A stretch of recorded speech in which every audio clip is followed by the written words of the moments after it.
Shalom saudaraku yang terkasih dalam Tuhan. Pada hari ini kita akan bersama-sama merefleksikan kebenaran firman Tuhan dengan tema hidup menjadi berkat. Teks firman Tuhan terdapat dalam Titus pasal 3 ayat 1 sampai dengan ayat yang ke-13. Bapak Ibu saudaraku yang terkasih dalam Tuhan, dalam perikop ini Paulus berfokus pada hubungan jemaat dengan masyarakat yang lebih luas.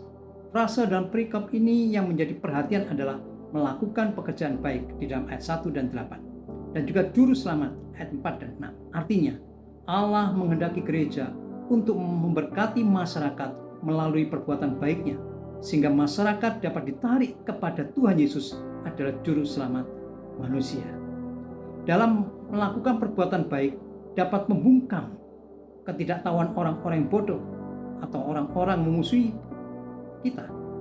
Di dalam 1 Petrus pasal 2 ayat 12 dan 15 juga dapat memuliakan Bapa di surga, Matius 6 ayat 16. Dan untuk menjadi berkat bagi masyarakat, juga mematuhi otoritas pemimpin kita dan menjadi warga negara yang baik.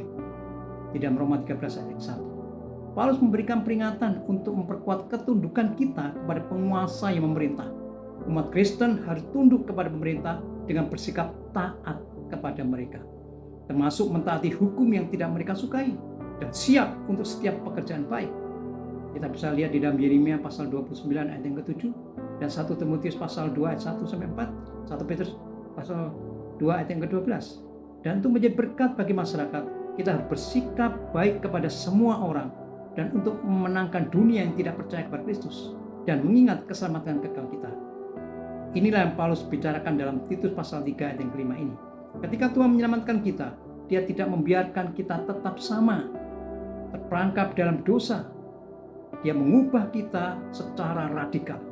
Kita bisa baca dalam 2 Korintus pasal 5 ayat yang ke-17. Untuk menjadi berkat bagi masyarakat, kita harus mengingat misi kita dan mengingatkan orang lain tentang Allah dan menghindari pertengkaran yang bodoh. Sebagai kesimpulan refleksi kita pada hari ini, agar hidup kita menjadi berkat, kita harus ingat untuk mematuhi aturan dan menjadi warga negara yang baik. Bersikap baik kepada semua orang, mengingat kehidupan masa lalu kita sebelum Kristus, mengingat keselamatan kita, mengingat misi, dan mengingatkan orang lain tentang Allah, menghindari pertengkaran yang bodoh. Amin. Tuhan Yesus memberkati saudara.